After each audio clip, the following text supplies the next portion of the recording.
Hello, everyone. Very welcome to UN City. We are extremely happy to host the Social Media Week here in our new building. And it's great to see that so many have turned up. A special welcome today is to US Ambassador Rufus Gifford. We are extremely happy to have you here with us today. And also to Sven Olling, who is going to moderate the session. And who is from the Ministry of Foreign Affairs.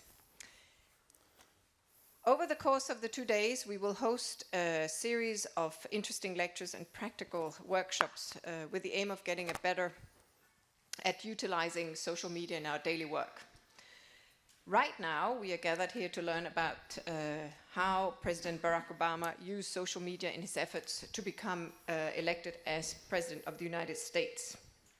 Rufus Gifford has come here to tell us how he used social media in his work for President Barack Obama's election and how social media helped him raise millions of US dollars. Billions. Billions. No one's counting. Okay, sorry for the glitch for the election campaign. Before becoming ambassador to Denmark, Rufus Gifford served as finance chair of the Presidential Inaugural Committee, and prior to that he was finance director for Obama for America, and also he was finance director for the Democratic National Committee. And as finance director for Obama for America, he had a key role in Barack Obama's second run for presidency in 2012, where he helped raise around, now let me hope I get it right, 700 million US dollars. 1.2 billion. Okay, 1.2 billion. I'm sorry, I'm not been precisely informed. No, please. Anyway, before you began, Ambassador, working for President Barack Obama, you had a very interesting career as well in the film industry as a creative executive for Davis Entertainment, a film company in Los Angeles, where you worked on blockbusters such as Dr. Dolittle 2 and Garfield, which is, I think, a great combination with presidential election. And today you are here to discuss the role of social media as a diplomatic tool, which I think is something we are all very interested in because it's evolving so rapidly at the moment. You'll also look at how the Obama campaign and the US administration and your own embassy is using social media in your work on political messaging. So after Ambassador Rufus Gifford's remarks, we will take questions from the floor, and Ambassador has said that he's happy to take any questions, so we are very keen on an active engagement. And Sven Olling from the Ministry of Foreign Affairs will be moderating, and we hope to have a lot of questions. I just wanted to introduce myself. I'm Camilla Bruckner, head of UNDP here in Copenhagen, and we're very proud to have so many of you here today in the UN City. So over to you, Ambassador. Tusind tak, Camilla. Tak fordi jeg måtte komme. Jeg glad for at være her i dag.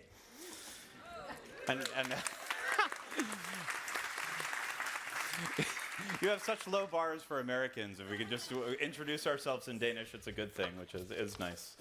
So thank you so much for having me. I'm really, really thrilled to be here today to talk a little bit about my experience and really hear from you. So, the U.S. ambassador stamps firmly in the race for World Cup in stupidity. Very good and very diplomatic answer. And we all have to remember that there is always more than one side to a case. Your job is to represent the USA to Denmark. Therefore, please do not comment on local matters. Thanks. Dear Mr. Ambassador Rufus Gifford, you are so right. Thank you.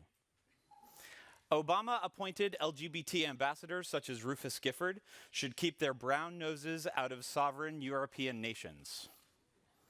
U.S. Ambassador to Denmark Rufus Gifford has a pretty nuanced approach. I think the Copenhagen Zoo should feed the lions with Rufus Gifford the next time. I wanted to open that because I think it's a perfect example of what social media is and the power of social media. As probably some of you know, I caused a bit of a stir in Denmark last week for weighing in on an issue. I would argue that I hardly weighed in on it, but the reaction was very, very strong.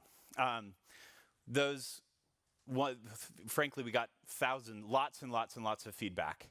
Those are all from Danes. So I took, with the exception of the anti-gay one, I think that person is French, so you don't have to own that one. But everyone else was Danes, which just shows you that the diversity of opinion really matters. And when you're actually stirring up conversation, as painful as it is probably the right thing to do. And the dialogue that could result from those sorts of things, it's a good thing. It's a good thing. So just wanted to open with that, and we can talk about it all later if you want.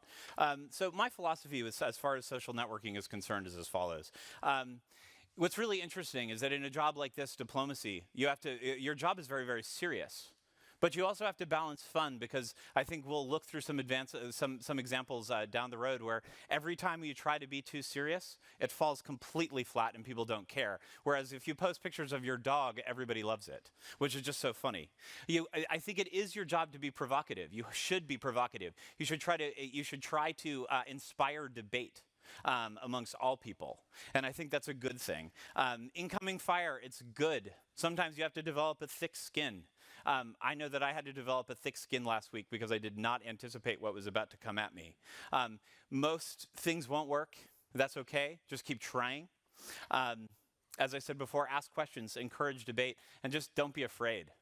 Tell your story and tell it proudly. That is what I will always try to do. So I'm going to start talking about politics. I'm going to talk about the 2012 campaign. I'm going to steal a good bit from our digital team, a guy by the name of Teddy Goff, who ran essentially all of our online communications on the Obama campaign, has run through a lot of this, and then I'll add some personal anecdotes as well.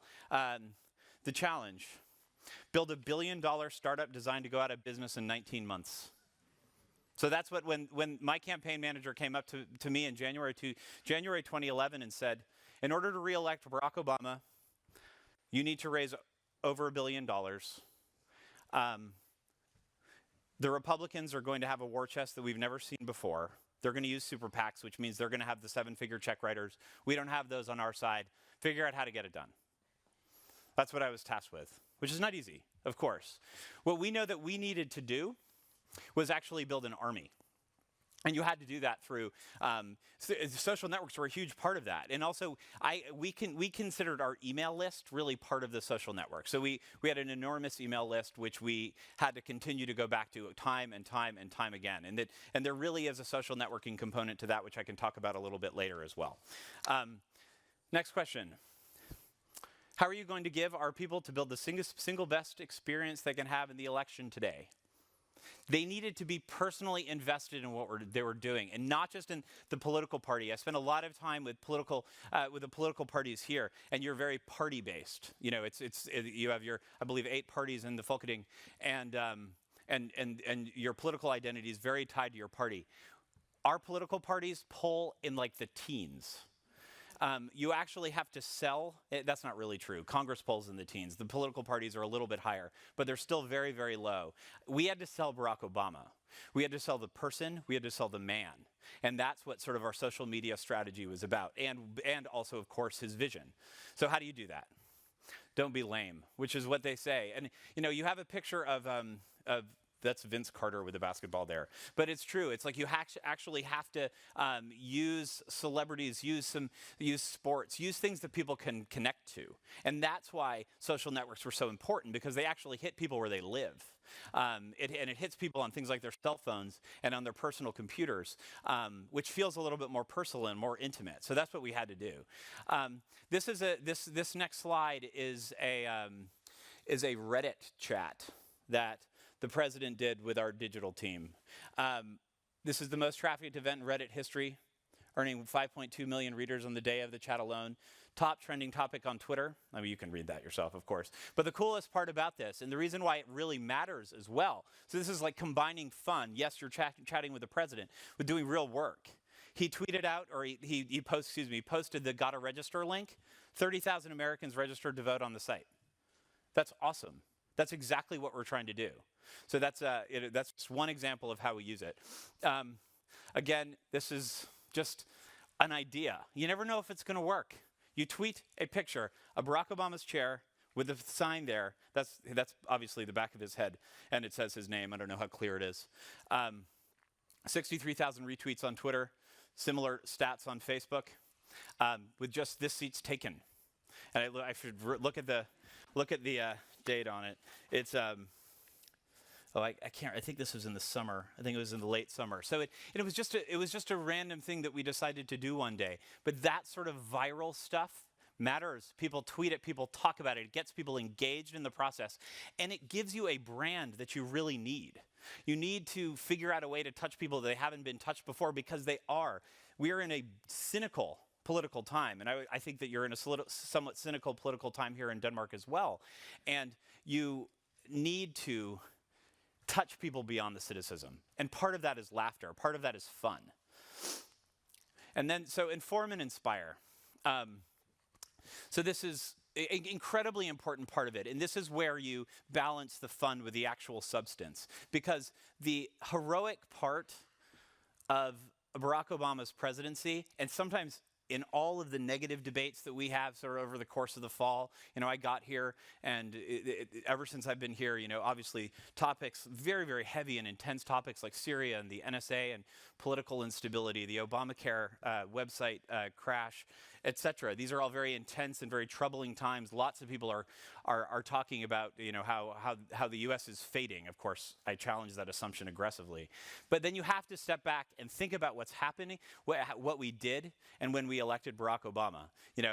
And that this is a typical quintessential American story. And I would say that it's as important a thing that we have done in the history of our country. Certainly in the last 100 years, and I think history will speak to it. But you have to keep reminding people of that and talk about it as an American story, because it is exciting and it is inspiring. So we do like to share slides like that as well. This is another one. This is a little bit outdated. This ends, I think, in... Yeah, this is the one we used on the campaign. So this was right before the end of the campaign. If you continue that graph, and I actually have this slide deck right now that goes till January 2014, continues to go. The blue above the line continues to go up. This is job creation in the U.S. See where President Obama takes office? We're hemorrhaging jobs. Continue to hemorrhage jobs, a little bit better, a little bit better, a little bit better, and it continues. So I think we're at 6.6% unemployment. We were close to 10 at one point. Progress, showing the right direction. People respond to visuals. So we would post these sorts of things, which people understand. Look where we've been, look where we're going. It's as powerful a social media tool as you can get. Now we'll talk about fundraising, which is what I talked about a little bit before. So the thing that I'm proudest of in the $1.2 billion number is not the overall total. What we're most excited about is the fact that we had over 4 million donors, 80% of the entire country of Denmark, and with the average contribution being $25. This is what we call the bottom-up organization. This is what we wanted to have people feel, is that we're actually, and there was all over the press that this was going to be a $1 billion campaign. How could anyone feel like they should give money to a campaign if you're going to raise $1 billion? What does $25 mean to you? $25 means a lot if there's $4 million $25. And that's what we had to do. We had to create sort of an atmosphere of an army. And that's what I was tasked with. And people talk about it a lot. I can count on two hands probably the number of phone calls I actually made asking for money. There were times where I did it for different reasons. But what I needed to do, I knew I couldn't do my job if I was going out and asking everybody for money. What I needed to do is get someone over here to ask somebody for money, who then asked more people for money. It had to create what we call the snowflake model and grow that way. And this is not just fundraising, because fundraising is sort of boring. This was everything about the campaign had to have that snowflake model, which social networks were such an important part of, which meant that if you were volunteering for the campaign, we never asked one person to volunteer. We'd ask a volunteer to go find 10 more volunteers. That's what we would do, because it's never enough to just ask one person to do something. You need to get them invested in it, meaning you need to invest more than just yourself in this. You actually need to go out and get your friends invested in this as well. And that's absolutely a big part of the Obama model. But talking a little bit about fundraising, a little art. So we were thinking, how do you make people feel Like a $25 contribution actually makes you part of this. So what we do is we did all these contests. I don't know, some of you were probably even on some of our email lists. You know, we did these Dinner with Barack contests, which is, you know, you gave $25 and you were entered into these small dinners. This is actually a picture of one in the back. That's the president sitting there eating a cheeseburger and fries. And all those people surrounding him are people who gave $25 to the campaign. And it was sort of like a lottery, and you won. Now, of course, very few, but we probably did 8 of them over the course of the campaign. And you actually got real people to come in and tell their stories, and you actually created a substantive moment, because a lot of these people who were picked had heroic stories to tell about what Obamacare means to them, what education means to them, whatever issue means to them, and how they can help sell the message. So we didn't even. It's not just a fundraising tool; it actually becomes an organizing tool as well. Little science, everything we did was metric based. We never sent one email or did a Facebook post or whatever without testing it aggressively. So what this means, and you're not going to be able to read all these numbers, I think it's going to be too small, but this would be one email test that we do for a major fundraising thing. So we would do all those versions, there are probably 15 right there. And with different subject lines, the body slightly tweaked, words slightly tweaked, to see what people respond to. Humans, I mean, it's a fascinating, sociological experiment, because what people respond to is actually pretty much the same. You don't know you don't expect it necessarily at all. But it happens very, very clearly. I mean, if you look at those percentages, one email with virtually the same message but has a different subject line has a 21% open rate. Another one might have a 70% open rate based on just what the subject of the email is. For me, I was what they called a really big email sender. I was a very, very successful email sender, which means I signed a lot of emails from the campaign. Was that because I'm a fabulous person who's really good at my job? Absolutely not. It's because my name is weird. And that people see Rufus Gifford, and that catches their eye in a way that, John Smith would not catch their eye, and it would just be sort of drowned out in their email mailbox. So if you look at the people who were, my colleague Juliana Smoot was another very big email sender, because her name's funny, and it actually catches people's eyes. So some of it is just very, very simple, simple statistics that you don't even think about. But these are the sort of things you have to try. And, I don't take there's nothing about what I did as far as me being an email sender that is about me or how good a job. They did create a sort of crazy persona, and that's actually part of it as well. People actually buy into who over the course of the campaign. But that sort of happens later. A lot of it is just about your open rate. This is another tool we used, which is text giving, never been done before.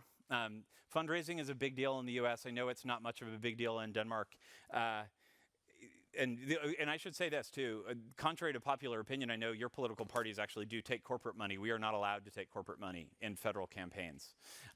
Their super PACs and stuff can, but I had nothing to do with that.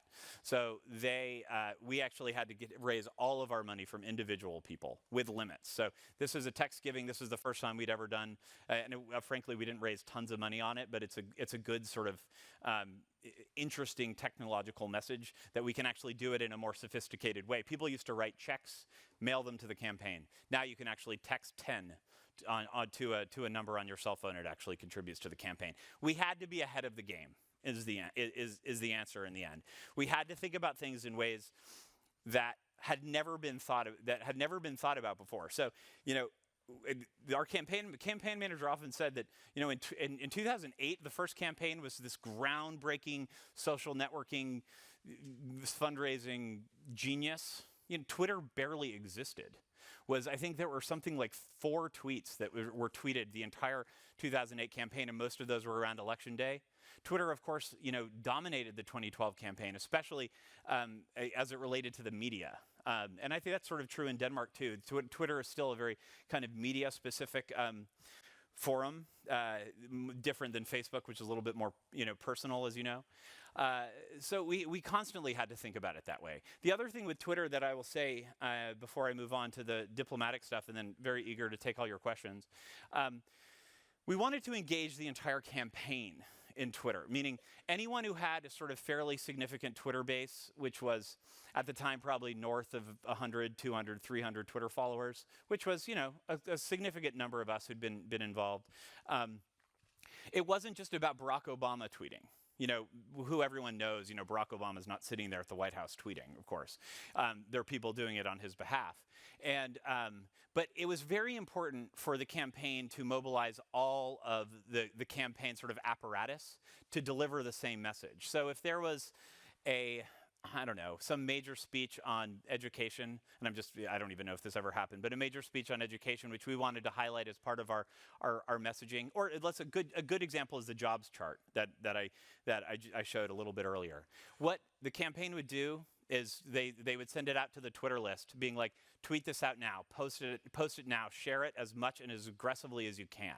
This is not just about Barack Obama doing it once. This is about everyone doing it, and you all have your own networks, and all of you have a different groups of followers. And yes, most people do follow Barack Obama, but they also want to talk to their friends. They want to know that their friends support it. It's not just, of course, Barack Obama's going to do what he thinks is politically right for him. But if they actually hear from me or from you, who have a more direct relationship with their Twitter followers and Facebook friends, it actually ends up meaning more.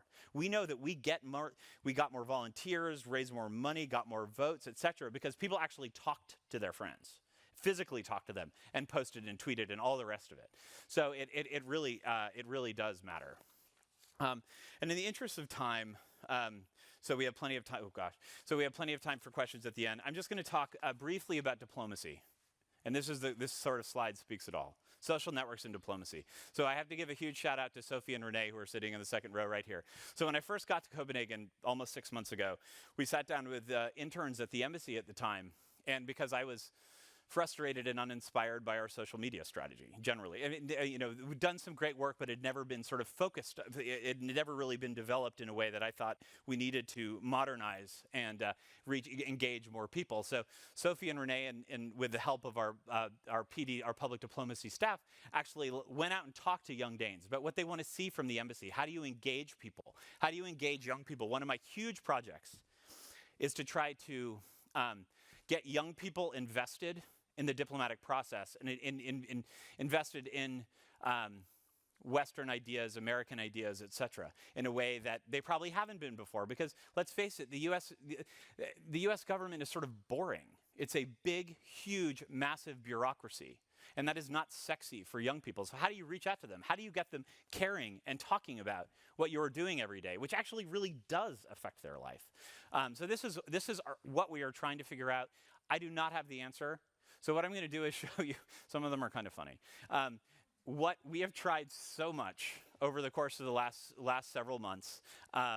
Some have worked brilliantly. Some, when I sit there, sweating, and I tweet something out, worried about the what's going to come, what's going to come back at me from Danes, and no one responds. And these are really, really hot issues, and we'll talk about them. So what has worked? Huge shout out to Philip Holton right there, who heard Monte Carlo's New Year's speech, translated it for me gratefully. And they talked a little bit about the US. Those two guys host I think it's the hottest, most popular radio show in Denmark. It's called Monte Carlo. I tweeted at them, and I was invited onto the show, which is good. 74 retweets, 182 favorites. That's actually pretty good. The follow-up also, we went into this whole little, you have fun with all this stuff. And, I wish Danes Americans spelled it wrong. It's kind of embarrassing. But people love it. Okay, this is, I love this one because it's a video of my dog digging a hole on the beach. Okay, this is and this is sort of a little bit about kind of what people want to see. Are you a real person? Like, what do you do during your off time? Do you and this doesn't even have that many Facebook likes, but on Instagram, I think it's my most popular Instagram video ever or something, other than maybe the one with the Monte Carlo host. And it's literally just a picture of my dog digging a hole, which I just think is so funny. So what do people respond to? This is what they respond to because it's a human interest story. So how do you balance the ridiculous story of my dog digging a hole with interesting topical American messages. And so this is what we have to figure out because we don't know the answers yet. Another one, me and that's my partner Steven, going to go see the Queen, my second time ever in white tie and tails after New Year's. 205 likes, tons of comments, same thing on Instagram, hundreds of likes on Instagram. This is another, the gay stuff plays very, very well. This is a Dallas commentator that I posted on Facebook, and 200 likes, 17 shares, tons of comments, lovely, lovely. But people, including Danes, responded brilliantly to it. This is a nice little quote. It's I did this in the aftermath of the giraffe saga as a way to try to say really what I was trying to say to everybody is that we have to respect everyone's opinions. And it got a couple of, I like to think it was successful, 118 likes. What has not worked? So I went on Deadline, which is one of the hardest hit, I think it's probably the hardest hitting cable show on Danish TV, to talk the entire time about the NSA. I had prepared for this for several days, made sure I had all my facts down, said some pretty controversial things, which have been subsequently reported in the press quite a bit. Finished all this, 8 retweets, 10 favorites, and but really wanted to have an interesting Twitter debate with Danes on this subject. 8 retweets, 10 favorites. Great. Okay. Well, maybe if I post the link and have people watch it and then respond. 3 retweets, 7 favorites. This is the NSA. This has dominated your headlines across Europe for the last 6 months. No one cares. And I found it to be just so fascinating. And this is why I do not know how to use social networks with diplomacy yet. And this is why, I don't know how to get Danes engaged on topics like this. I don't know how to do it. I guess I can talk to them about my dog and a giraffe. But I don't know how to do it with the topical conversations. And this is why I think this whole process is so fascinating. Another one. Okay, Secretary Kerry comes out the other day, says that climate change is the worst weapon of mass destruction in world history or something like that. That is a very politically charged statement in Denmark where, as green a country as this is, 2 retweets, 1 favorite.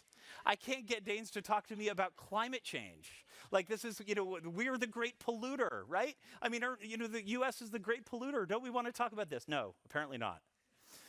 So I just think this is so interesting. And this is why social media matters so much. How do we get people engaged in these debates that are non-traditional in some ways? And I think that's my last slide. So it just gives you some examples of what we're up to.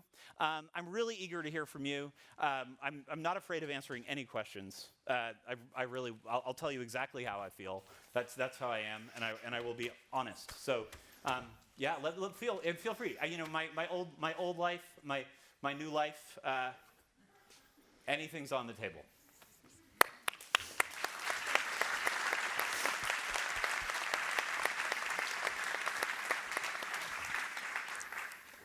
Thank you very much. Thanks, Ben. Ambassador Gifford, for a fascinating presentation. The expectations were high also, as you can see by the turnout.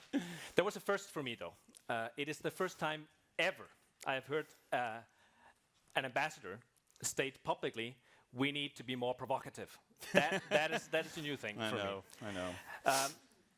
We're opening for Q&As now. I'll take the privilege in just 2 seconds and ask the first question myself.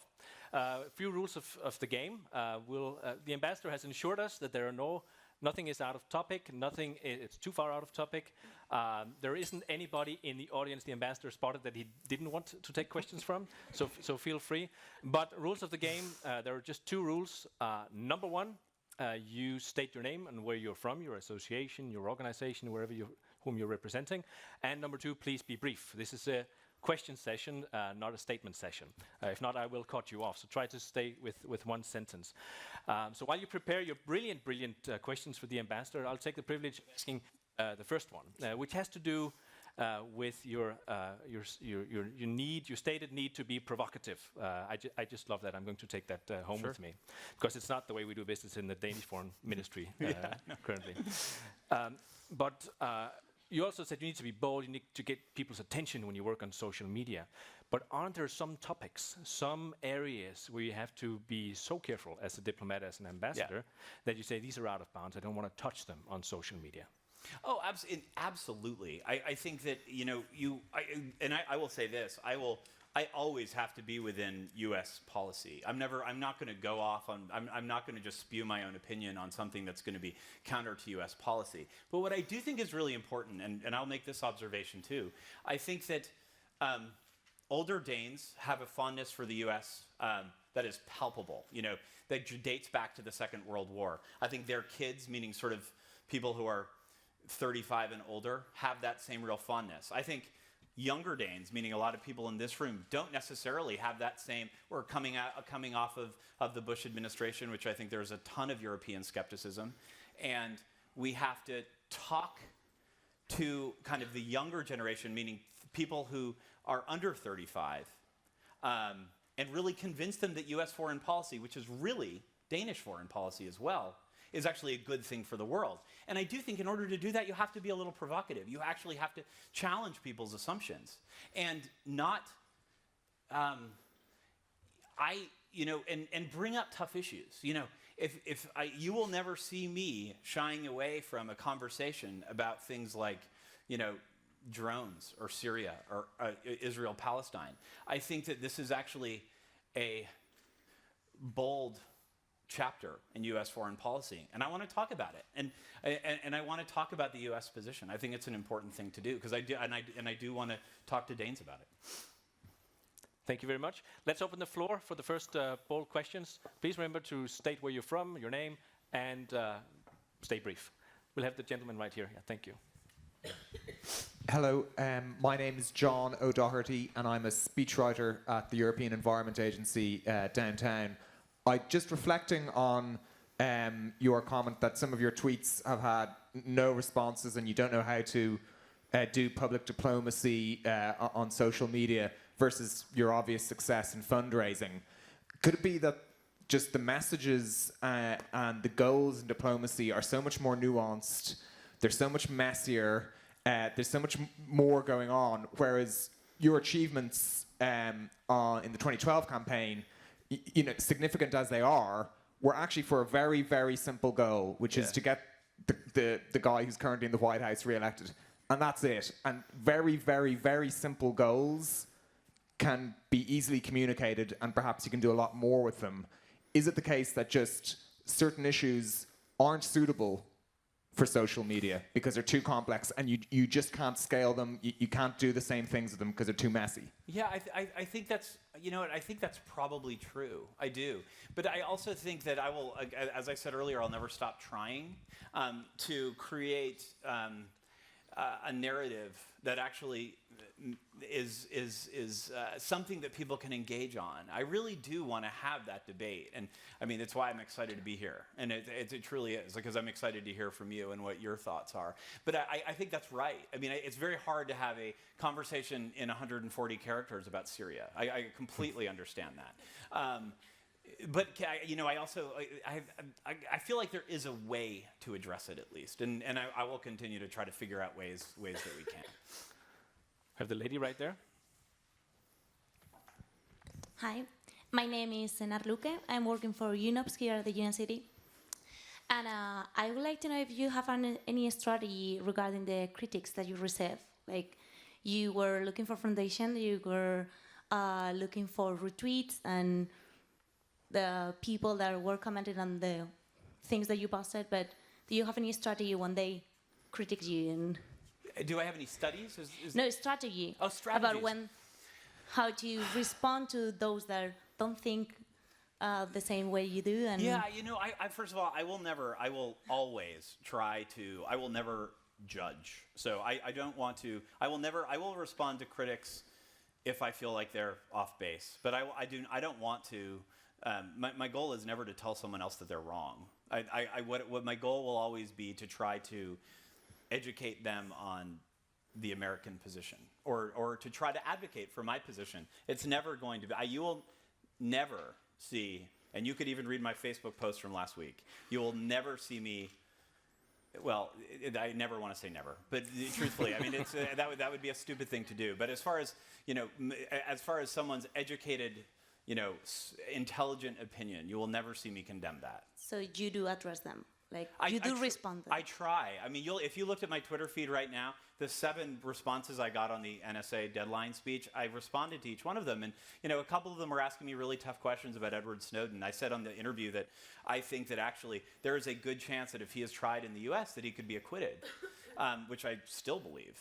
And I got a lot of challenges about that he could, you know, but I'm happy to have that conversation. I mean, that's speculation, and it's a silly debate to have right now because it's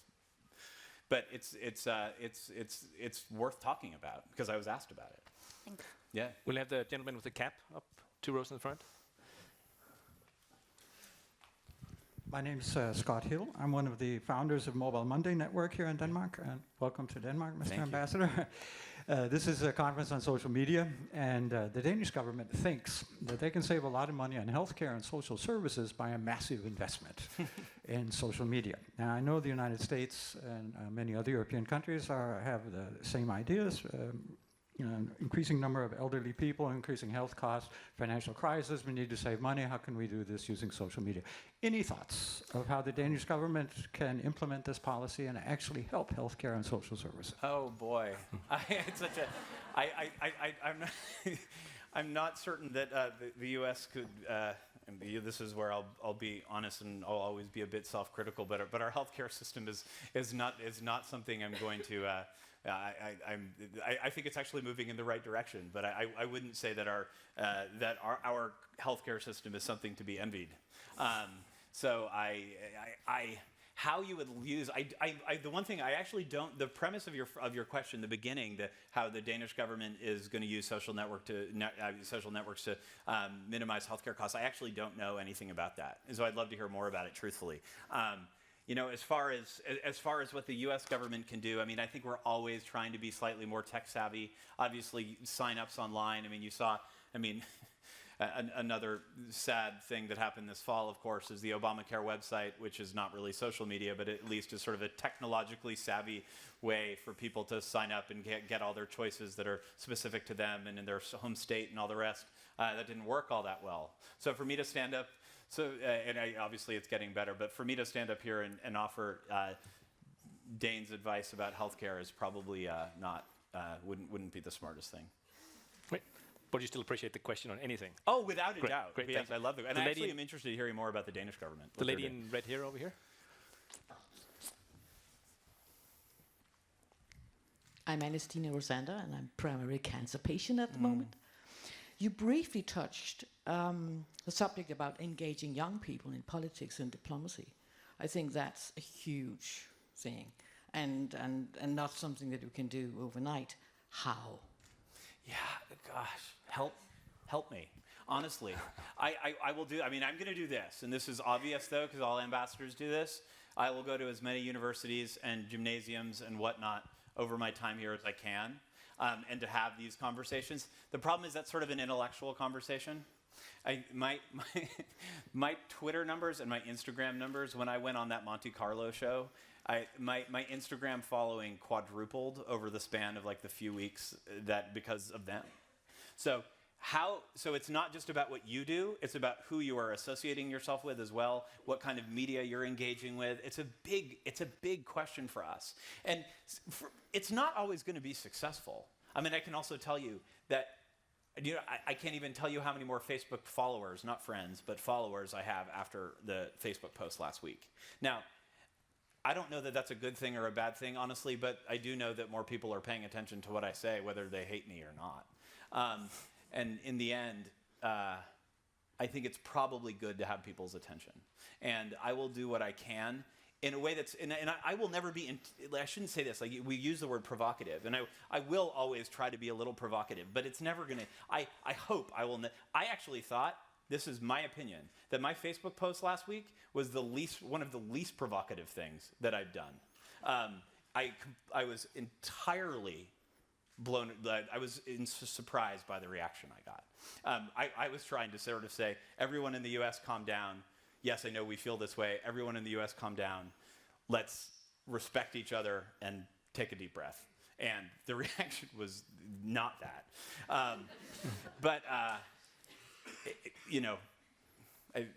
It is what it's social media. I mean, what can you do? Yeah, I mean, people respond the way they respond, and that's human nature. And as long as the debate is respectful, which it definitely was not, it's okay. And my only thing that I was troubled by about last week was the fact that the debate was not respectful on both sides. So that's more of a classic ambassador saying, let's take a deep breath and relax and respect each other. That's more classic. Yeah. We had a question from the gentleman here, and there aren't so many questions over here, but. Christian Eskilsson, I'm from the Danish Nurses Organization. Great. My question is about you using social media in diplomacy. Mm-hmm. Is that something you debate with people in Washington, or is it just your own idea? Well, we were talking about this actually. The State Department is very invested in us using social media, which is actually a very forward-leaning thing. I think of all the I could be wrong about this. So I think of all the ambassadors in Copenhagen, there's only a few who are on Twitter. I know the British ambassador is. I know the Dutch ambassador is. I think the Austrian ambassador is. But there's very few of us who are. So it's actually a new model for diplomacy. The State Department's very invested in this. They are. Which is a smart thing to do. I also think, like most U.S. government entities, they're thinking as maybe a few years ago. So that's cool. That's okay. I mean, I do believe it's my responsibility. I have a private sector public background. I'm not a career foreign service officer, as all of you know. So I want to bring my expertise and what I have built to this job, which I think is my responsibility. We do have the blessing of the State Department to really be bold and engage people in this new way. They're very. I have not been. I'm pretty out front on social media, as my embassy knows. I've never heard anything from Washington disapproving of what I've done, which is a good thing. I never want to hear from them either, by the way. We'll take the lady in the blue shirt over here. I can tell you, we just have a new Twitter policy out for the Danish Foreign Ministry. Yeah. All ambassadors must tweet. Oh, really? So, yeah, it's a good thing. Yeah. Actually, Texel gets your ambassador of the U.S. tweets. He does. Thank you so much for an inspiring speech, and please forgive me for being blunt, but you seem so very likable and easy to talk to. Oh. So here it goes. Please. You were talking about how to engage Danes, and especially young Danes, and I was thinking, why not host what Danes called a tweeter spa for people on Twitter and social media to come meet at the U.S. Embassy, and you could be the host, and there could be a hashtag, and you can interact and hear our thoughts, and we can tweet while we talk. I love it. I do. I mean, yeah. I think that I think that would be fantastic. If you think that there's an audience for it, I'm on board. So I really would definitely come. That's very good. Yeah. Thank you. Thank you for the idea. There's a gentleman right next to you. We have a lot of embassy representatives here too. Same so we'll be following up. Yeah.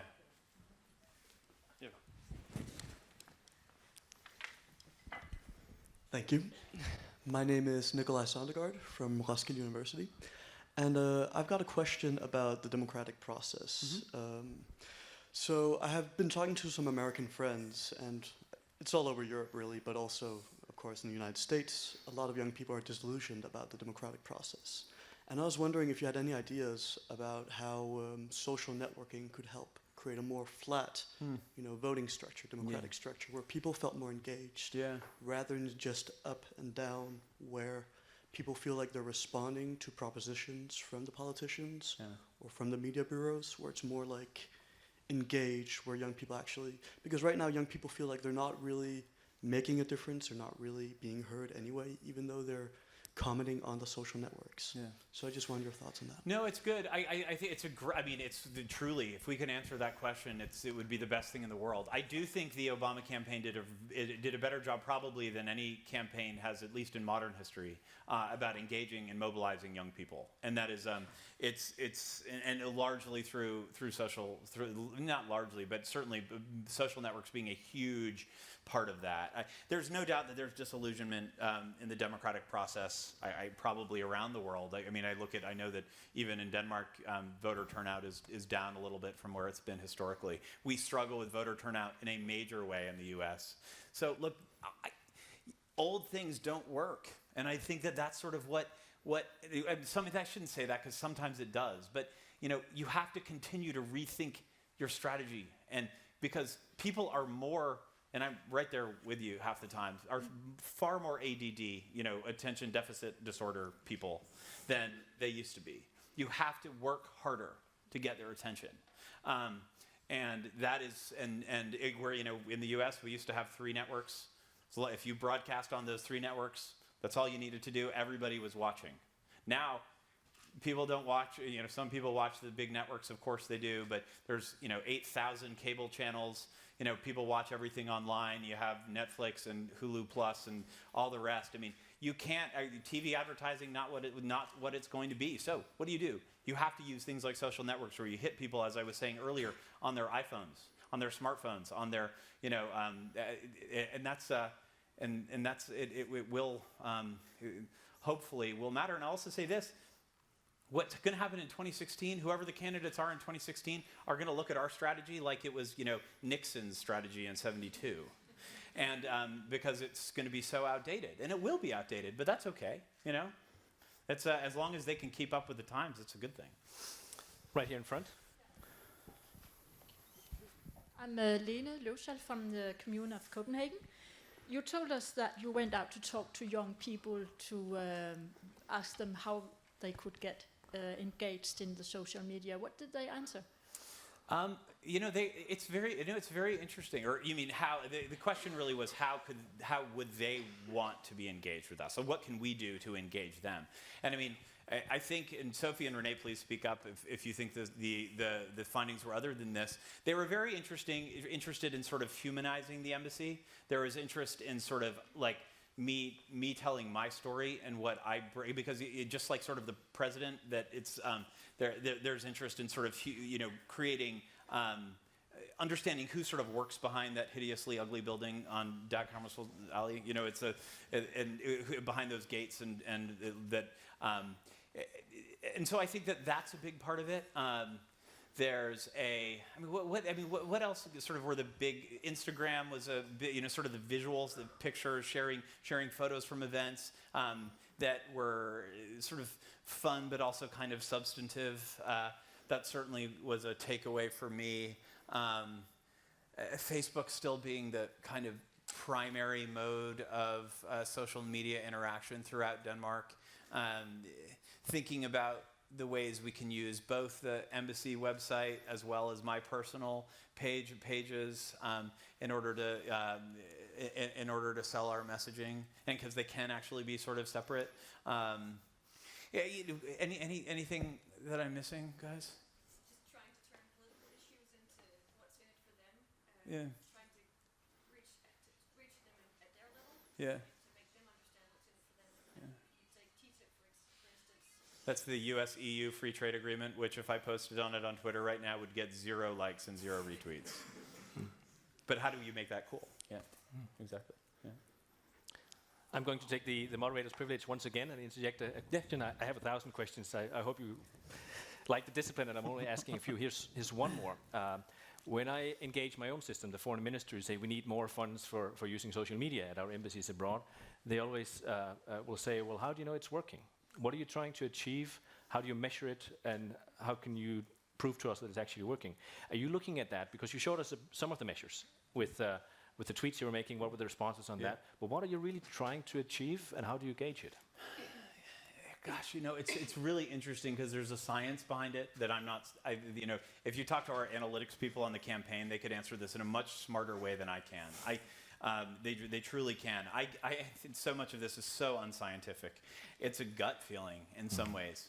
When you've struck a nerve. That when you have started talking about something that people want to talk about based on the way they respond to you. And there's a lot of emotion associated with it.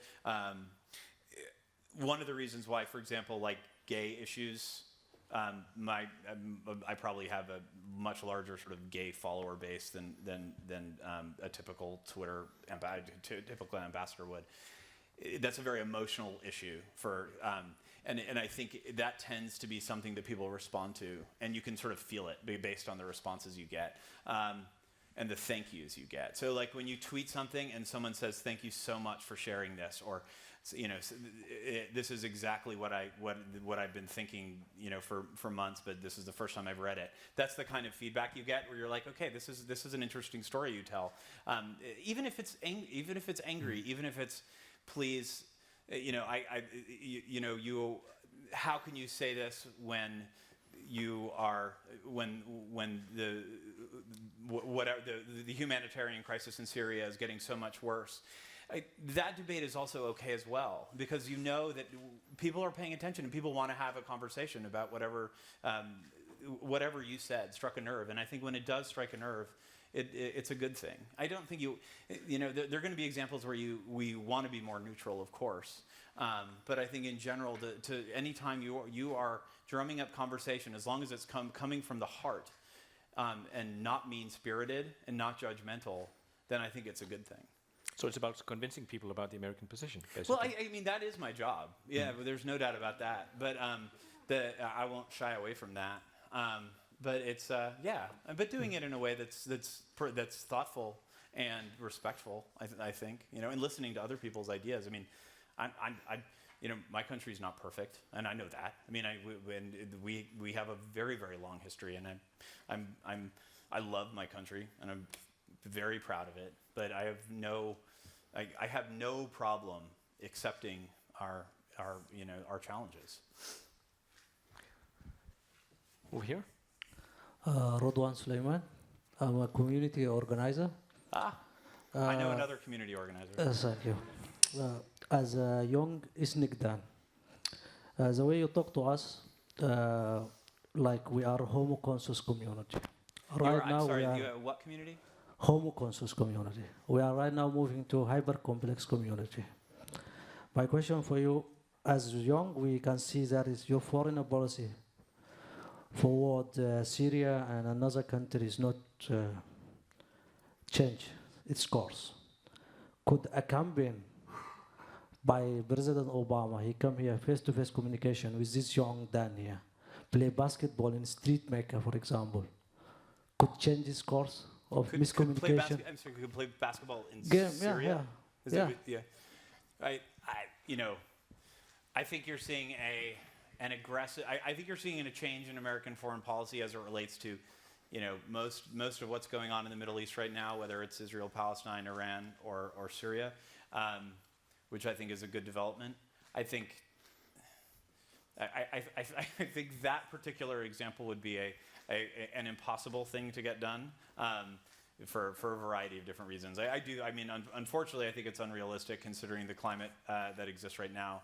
And from a security standpoint, I think it would be impossible and probably defeat the purpose in the end and potentially inflame the situation. So that would sort of be my opinion on the issue. Though I will say that on this, I think that what you are seeing in the Obama administration and the Kerry State Department, a real emphasis on diplomacy like we haven't seen in a very, very long time. Whether you're talking about Israel, Palestine, or Iran, Syria.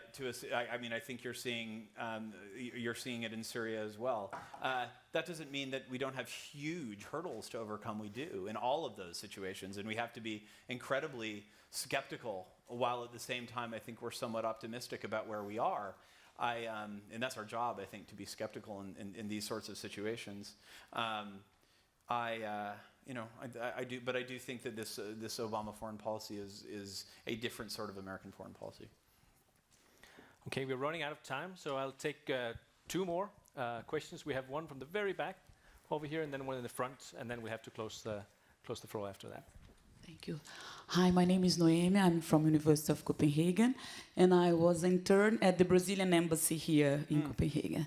And I see that when we are talking about social media to diplomacy, culture is a key concept. Because what works for America cannot work for Brazil, for example. Sure. Your freedom to talk and to say whatever you want, it doesn't happen in my country. Mm-hmm. Do you have a golden rule to apply for the use of social media in diplomacy that I can use in my future job in northern embassies, for example? That's such a good question. I think that, the answer is absolutely no. My goal, yes, but I guess you know what? My golden rule is to speak from the heart and be true to yourself and communicate your feelings and communicate your message in a way that matters to you and matters to your government and your embassy, which should all be interconnected.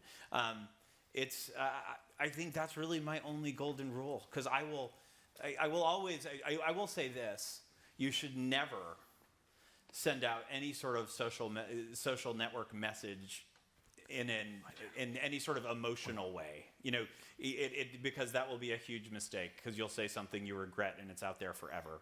I haven't done that happily in a very long time, but I've done it before, and it is a mistake. So I think if you're balanced and honest and share interesting ideas and encourage debate, I think that's really my golden rule, generally speaking. But I appreciate the question. I'm gonna have to think about what it is. Right. The golden rule. And the very last question for today's session, right here in front. My name is Carl, and I'm a student. How much of your success through Monte Carlo, for example, do you believe is due to your unique personality? Because you're not like the typical Dane, and that's what I think partly brought you on to Monte Carlo, for example.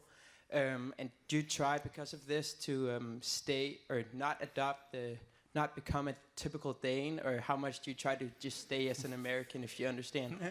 No, because you are representing the American embassy, so you have to stay American, if you know what I mean. Yeah, I mean, I don't know. It's so hard to say. I don't really know what a typical Dane is, and I truly don't. I've only been here for 6 months. I will say most people ask me the opposite question, which is, you're so not the typical American ambassador.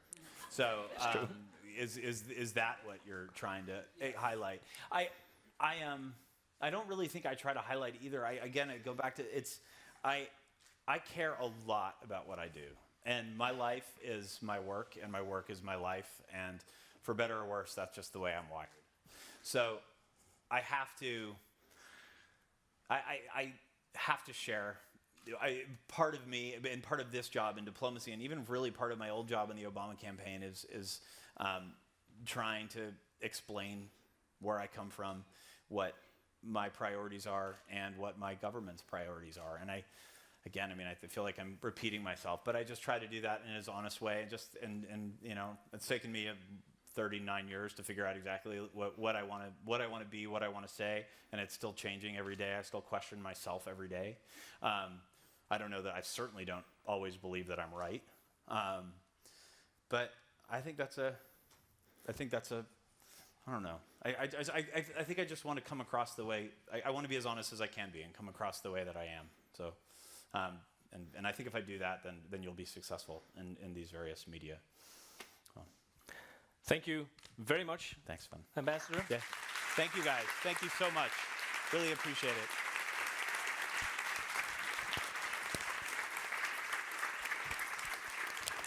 I hope the audience appreciates that this was a very rare opportunity to listen not to somebody talking about fundraising and e-diplomacy, but talking to some of the few people on the planet who actually has insight into this area. Thank you for the questions. Thank you for your time, Ambassador, and please stay provocative.